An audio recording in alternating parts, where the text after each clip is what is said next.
You spin me right round, baby, right round. You spin me. Whoa, a little bit dizzy. Hey, everybody, and welcome along to the latest episode of Nitro Nights. You're probably wondering why I was spinning around so freely. Or you might be thinking, that's just what Tom does. Well, guess again, because it is eNASCAR week on Overtake, which means today's show is going to be all about driving around in a circle and everything else that this discipline has to offer. Don't know about you, but I cannot wait to get started. So let's do this.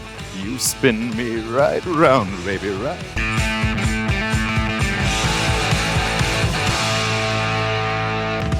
So glad you could join us, guys, because today's show, we're going to be looking at one of America's most popular racing series. It's a phenomenon which most countries aren't too familiar with. And the good news is, in the next 20 minutes, you will know why it is loved by so many. And today's guest is brilliantly suited because he has been observing NASCAR and eNASCAR for years. So he'll be telling us everything we need to know. I present to you the one and only Evan Posocco.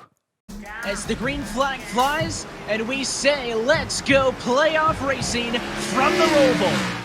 His voice has accompanied eNASCAR fans for years. Evan Posocco is commentator for the eNASCAR Coca-Cola iRacing series and can look back over 7 years of experience. Even though he's only 23 years old, the Canadian has lived in Las Vegas ever since he saw his first live NASCAR race there in 2013 when he was 16.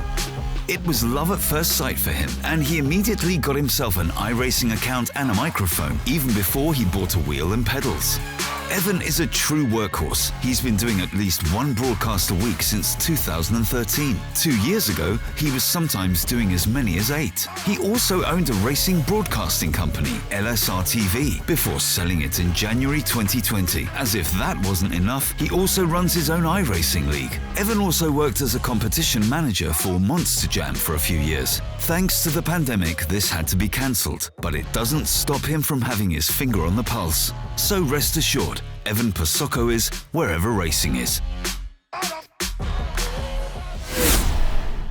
What an amazing guest to get on Nitro Nights. And here he is, the one and only Evan Posocco. Evan, welcome to the show. Thanks for having me. It's, as I mentioned, it's been kind of a crazy year in esports with everything going on these days, but I think this is going to be close to the top of the list of some of the coolest things I've done. So thanks for having me. Pleasure. I feel bad now because I've written you a song to start with because of your name, Evan, right? I've rechanged the lyrics. It's going round, it's Evan Posocco. No, happy with that? Is that a bad start, or are we going to be friends still? I'll take it. I'll take it because there's literally people who have known me my entire life that can't say Posocco, so you pass in my book, so we're good to go. Okay, this is great stuff, Evan. Listen, it's so good to have you on the show because not only been watching the eNASCAR Coca-Cola iRacing series, but just to hear your story. So I want to start back for everyone else. When you moved to Las Vegas, you watched your first NASCAR race. What was it that gave you that passion when you watched NASCAR? Take us back to that moment. Yeah, it's weird because I was never like into motorsports much at all, right? So at that point, I was already 15, 16 years old. It was never really something that interested me. But, the Las Vegas Motor Speedway was about 30 minutes up the road. So me and my dad said, you know what, let's go. And at that point, there were no connections, right? We didn't get to go into the garage or to go on pit road. We were just in our grandstand seats with, at the time, I think 150,000 other people at the race cooking in the desert sun. And it's just so different being there, right? I mean, that was my first experience with any motorsport. So that's the first time that you feel the engines in your chest and the noise and the excitement and the rubber plastering on your face. It was such a visceral experience that I have gone back to every single race since then. I mean, there's nothing like it, and I was instantly hooked. Yeah, and 7 years on, like that passion, it still resonates from you to every viewer when you're broadcasting. Why, though, did you not want to be a racer yourself? Because you went home and got a microphone and got down, you downloaded iRacing. So why not the racing side? And is it something you want to do at some point? It was interesting because that's such the backwards way to do it, right? And at the time, I mean, esports broadcasting wasn't even like a big thing. It was obviously coming up, but at least in the iRacing space, there was only like 2 or 3 big broadcast companies doing it. And obviously the eNASCAR series was covered at the time. But I wanted to race, and I learned now that I think getting the mic before the wheel was a better idea because I'm absolute garbage behind the wheel. But it was because I got introduced to NASCAR first And I didn't know what iRacing was at the time until I actually found the broadcasts of what is now the eNASCAR Coca-Cola iRacing series on YouTube. And I watched those. I'm like, that looks really cool. And I always thought, like, hey, if I can commentate any sim race, like that's the peak, right? Like I'll have this as a fun little side thing, something to do as a hobby, and that's it. And obviously it's kind of spiraled since then, but it was a backwards way to do it. I think I just knew from ahead that I wasn't going to be any good behind the wheel. So maybe it was for the best. That you're too humble, Evan. Listen, I want to ask though, when it comes to the fact that you are now broadcasting on iRacing, you set up your own company. How did that even begin? How did you get into iRacing broadcasting? So at the time there was only like 3 different people doing it, right? So I sent an email to all 3. And one of them replied and said, hey, you can come commentate pit road for us. We can't pay you, but you can just do little fake pit reports, right? So I talked for like 60 seconds total, I think, on these broadcasts. And I would do it once a week and then twice a week. And then eventually, hey, we need a second chair. So I did second chair, and 2-3 years in, okay, somebody's sick. We need you to do lead. So you lead the broadcast, and it kind of spirals on from there. And getting involved with, Laura Lawson and JD Webb and all those people at LSR TV, where they got stuck with some of the other, real world things. And I'm still in like high school at the point, right? So I'm like, oh, I've got nothing else going on. I'll get home from school and I'll run this broadcast company. So that was fun, working with the leagues and kind of running our own in-house stuff and getting other talent involved. And it was fun, but it got really busy, to the point where, as you guys had mentioned, I was doing stuff, at least once a night, every week, if not multiple times. So this past year, I opted to sell it off to be able to focus on, just the Coke stuff and some of the other series that I do, just to kind of take a load off. Because I think at that point I was starting to get burnt out. And if you get burnt out, I think that it takes the passion away. So as long as I'm having fun with it, I want to keep going. So I wanted to make sure I kept a good balance. Okay, my next question was, has Evan Posocco had a literal tire change? And it sounds like you have had those tires changed just a little bit so you can run a lot smoother. It's just fascinating. Well, listen, I want to take a quick pit stop, if we may, Evan, because if you are okay with it, we're going to do a quick fire question round. You nervous about this, or are you thinking you're pretty confident? We'll see. I've been wrong about things in the past, so let's do our best. Okay, here we go then. Favorite racing game beyond iRacing?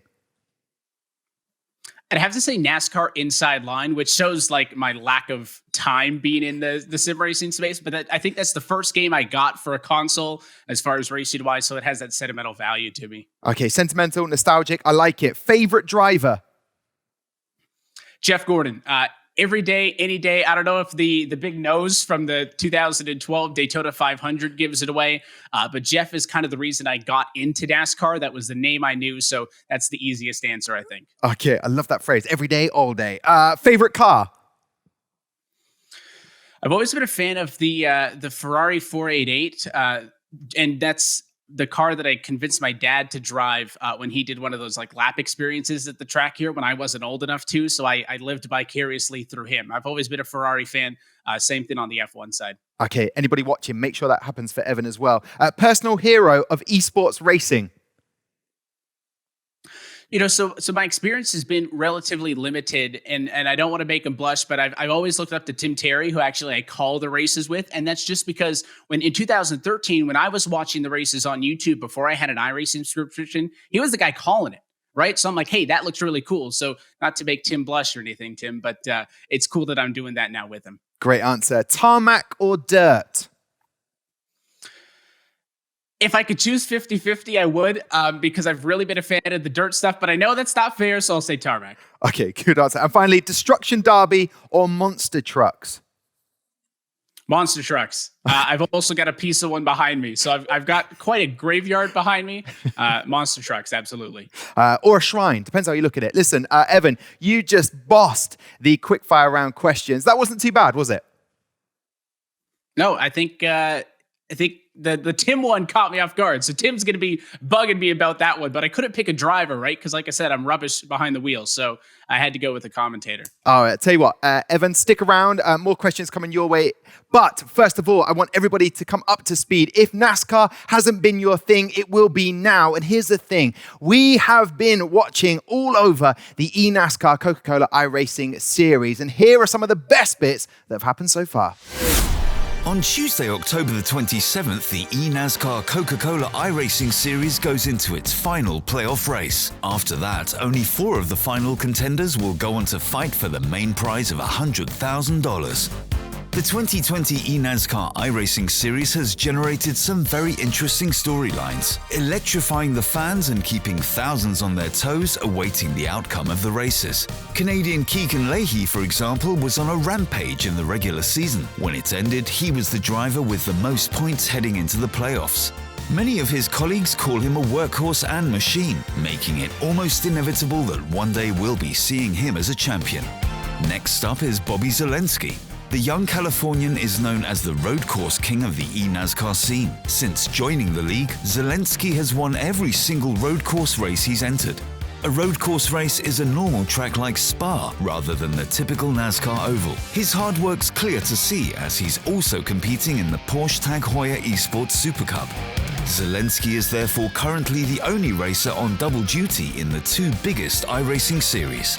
Another rising star is the extremely talented Jimmy Mullis. After struggling to achieve good results during the mid-season, the American racer went supernova in the last 2 races. Mullis has all the tools he needs to become champion and complete a miraculous run. Lastly, 4-time champion Ray Alfalla is looking to regain his crown. After an up-and-down season, Alfalla has managed to edge out a spot in the playoffs. The Cuban-born sim racer is widely regarded as possibly the greatest eNASCAR driver ever. Whatever happens on Tuesday night, this series has been breathtaking so far, and it'll be those behind the wheel that drive it home. Well, I have to agree with that sentiment. It truly has been breathtaking. Evan, you've been watching these phenomenal drivers and what they've been able to achieve and getting so close to the final. I want to ask you, first of all, tonight's race, the final round, what are your thoughts? What are your predictions? And who's going to be going through? You know, I think you guys mentioned Keegan Leahy, and he certainly should be the championship favorite, right? I think he's been the most consistent driver all year, but he's been in some incidents for the last 2 weeks. So he actually finds himself below the cut line. So he basically needs a win tonight at Texas if he wants to get to that winner-take-all Homestead finale. And he's been good on the intermediate tracks. So those are the 1.5 mile NASCAR tracks, not the big super speedways, not the small ones, kind of the ones that make up the bulk of the schedule. But it's a lot of pressure, right? For a guy to be so good all year and then say, hey, you got to win one race.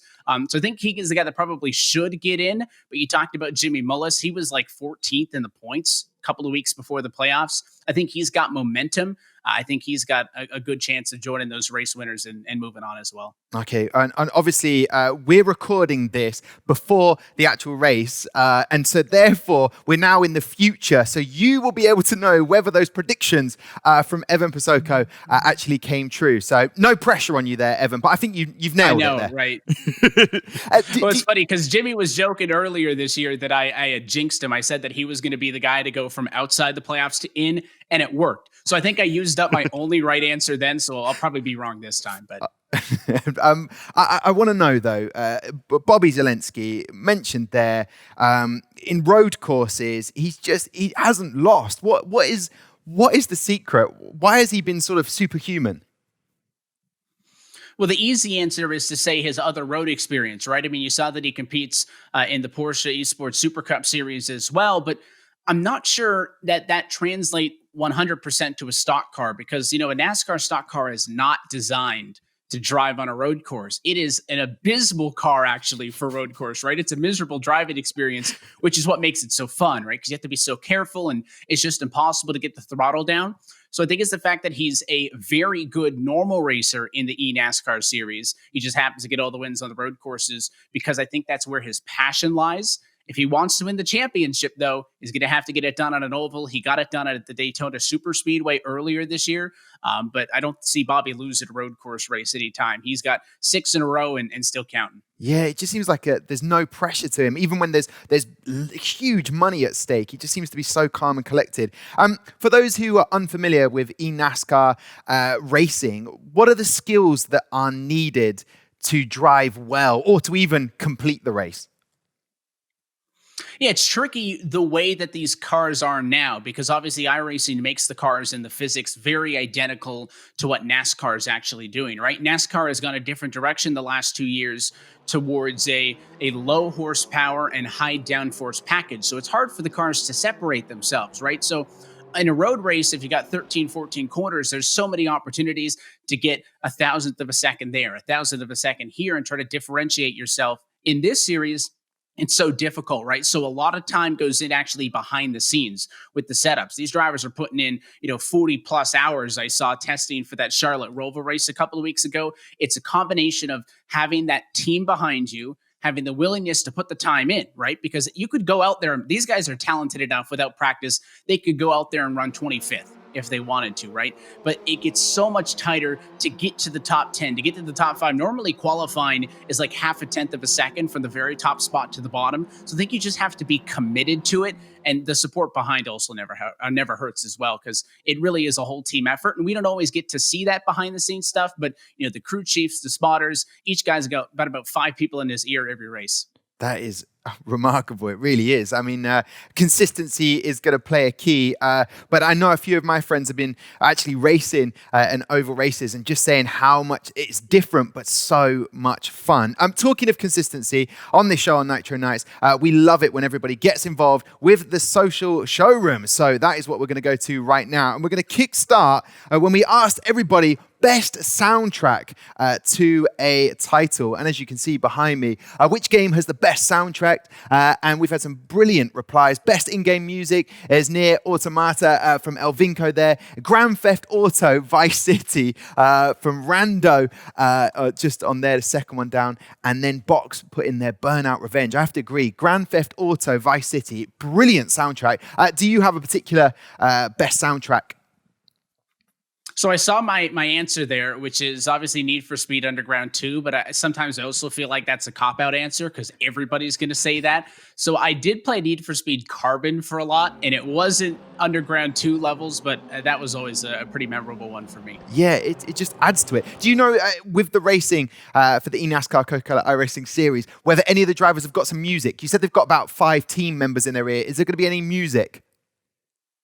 Definitely pre-race, because the funny thing is, right, we get all these guys at a Zoom call. So some of them before the race are like their room's all blacked out and they're just kind of sitting there in the zone. And then others are on the phone. Others are joking with their roommate who are other drivers in the series, actually. And some have the earbuds in listening to music. But in the race, I'm not sure they're going to get away with that, or their spotter or crew chief or whoever's in their ear is going to yell at them and just be talking over it with lap times and all kinds of strategy and stuff. But everybody certainly takes a different approach. That's one of my favorite things these days about esports, is the fact that we can have all these live cameras, is just to see how differently everybody kind of treats it at home. Yeah, I like that little insight there. Unpopular opinions is the next thing on the social showroom, as you will see here. What's an unpopular racing game related opinion you have? Here's one we spotted in our team. Big curve screen, triple screen setup. You guys don't agree, fine. I love that meme there. And then Christian Burnt says wide FOV on single screen and hood view is cheating. An unpopular opinion from you then, Evan, when it comes to esports? Well, I'll agree that the hood view or roof view is cheating, but I just don't find the VR as helpful actually in a race. It is super cool. I did it with iRacing Rallycross at SEMA once before it was released. It's really cool as a novelty, but there's all the little specifics I think that you kind of get used to in your personal setup that I don't think that the VR helps at all.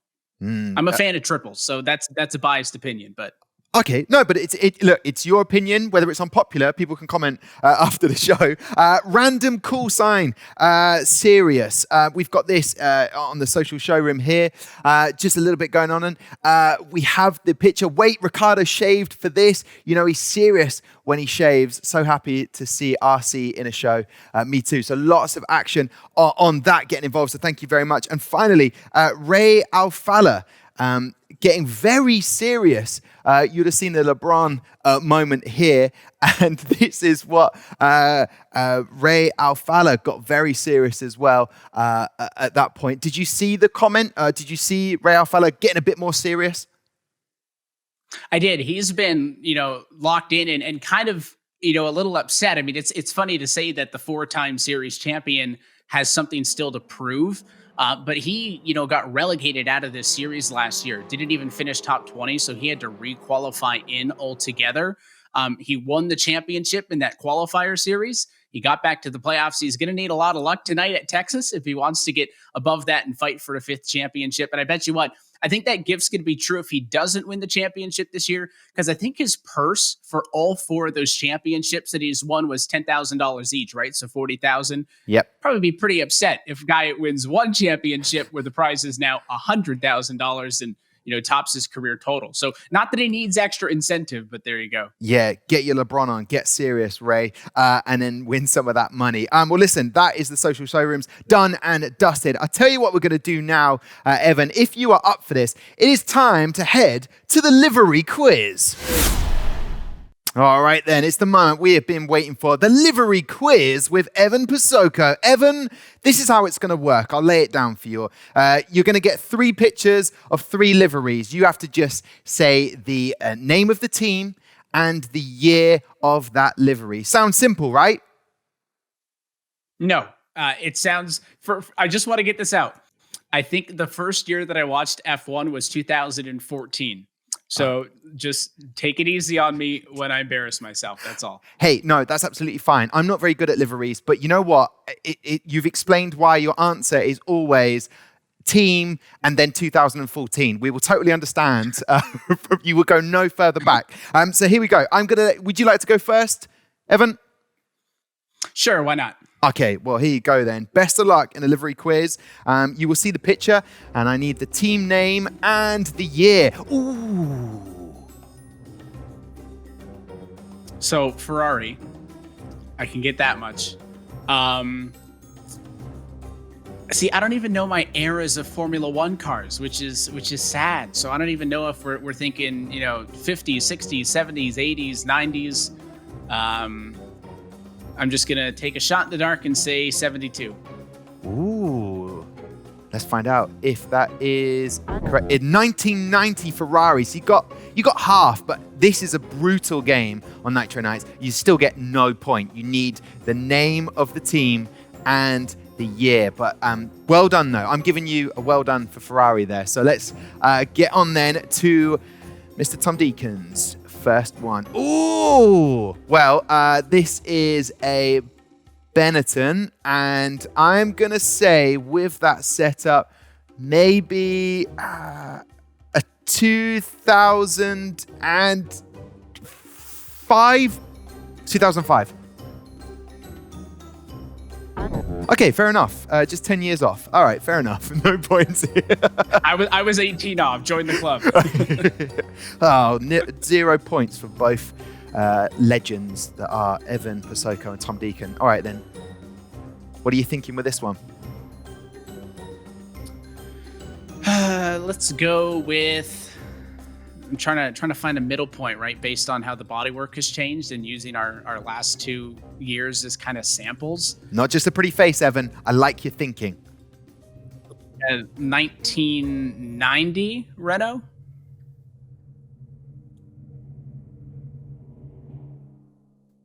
The suspense is killing me. Ooh. 96 Williams. Okay. I should have known the livery too. I'm going to embarrass myself even further. That livery is actually the paint scheme that the Williams Esports cars ran as a throwback in our eNASCAR race at Darlington this year. So the second it popped up, I should have known it. So that's actually one that I probably had a good chance at. Hey, I'm going to give you a friend-to-friend half point just for getting in the right 90s era. So that's for you, Evan, but it means nothing for this quiz. I'm next up. Here we go. What are we looking at here? Oh, hello. This is obviously a Ferrari. And what year is that? I think that would be a... No, it can't be. I'm looking at that front and the suspension 90... I think a 1998 Ferrari. Oh, come on. I'm so out. That's still 4 years before my time, so it does not compute. All right. And finally, let's see if someone can get a point and see if you can get one in particular. Ooh. 2000. Oh God. Or earlier. Man. Like a I think it's going to be in the 2000s. I'm looking at that. 2002 Mercedes? Oh, 2000 McLaren, obviously. I was cheating and saw Mercedes on it. I thought that was the old McLaren scheme. So 4 years off, I think that was about my best expectation. So 4 years off on a totally wrong manufacturer. All right. I think that exceeds my expectations. Some people will be wondering, why haven't you done liveries for NASCAR? Well, this was supposed to help me in the livery quiz, and I have failed miserably. So can I get a point? Here we go. Right, Renault, obviously, he says obviously, but if I get it wrong, I'm going to look like a chump. Renault, I like this year. When did they win? 2006. Renault 2006. Get in there! Hey! Yes! That's what it means to me. That's what it means to me. Who's responded like that humbly? I think I'll lose a point for being really unhumble there. It's not my strong point. Well, I think next time we have to do an old school NASCAR paint scheme one, and I'll probably still get 0. Yeah. But I think we got to arrange that, and we'll get on that. Wow. Do you know what? I could really do with those cue cards right now. But Evan, it's been a pleasure to have you on Nitro Nights. Before we say goodbye, anything you want to let our viewers know about the eNASCAR Coca-Cola iRacing series that is coming up? Yeah, well, to kind of, I guess, put my feature hat on since we just wrapped up, the series finale was great. And if you missed it, you really missed out. But, we're not done yet. We're going to have the Pro Series. So with our relegation, the bottom 20 from the Coke Series and the top 20 from Road to Pro going to fight for a spot in the series next year. So that's going to be fun. And even if you're not, an oval fan, you don't enjoy racing oval, or you've never checked out NASCAR, I find myself really enjoying some of the other road esports stuff we have in the community. So just go to eNASCAR.com one day, check it out, and you might enjoy yourself. Make sure you do that. Evan, a real pleasure. Can't wait to get you back on Nitro Nights. Thank you so much for your time. We'll see you again soon. Take care, Evan. Yep, sounds good. We'll catch you. Oh, there you go. Well, here we go then. There is just enough time to get on the Nitro Nights Newsflash. Let's do it. Let me just double check the time. Yes, it's time for the news flash, and we'll kickstart with the eNASCAR Coca-Cola iRacing Series. Will enter its final race on November the 3rd. Don't forget to tune in when the last 4 racers burn the Homestead Miami Speedway. The last playoff race at the Texas Motor Speedway will be right after our recording, unfortunately, so we will insert the participants for you. We are good round here, aren't we? Now, don't forget, it's about $300,000, so look forward to a hot fight.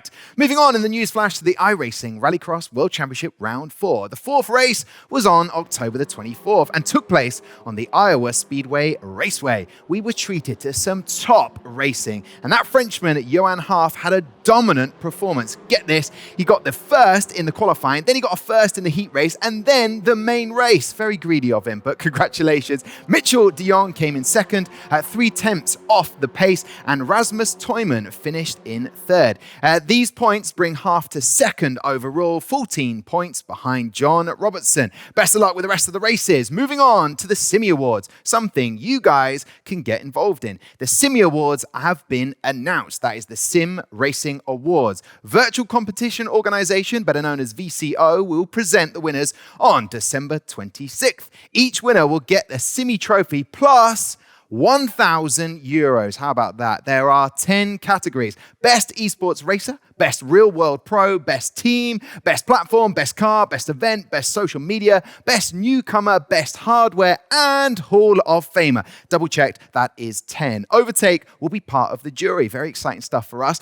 You can submit your fan favorite vote until November 25th, with the final vote between November 26th and December 6th. So half the votes are the jury's, and the other half are your votes. So make sure you take part. And to round off the good vibes in the news flash, we move on to Hero of the Month. We're going to stay on the topic of Overtake, because from now on, Overtake will choose a racing hero of the month. Guess what? each month. Stay tuned to find out who it is and keep an up-to-date with the Overtake website as well as the social. Right, that's it. Job done. Feel good factor is definitely at a 10. That is your Newsflash done and dusted. Sadly in life, all good things must come to an end. But do not fear, because in 7 days' time, we will be back.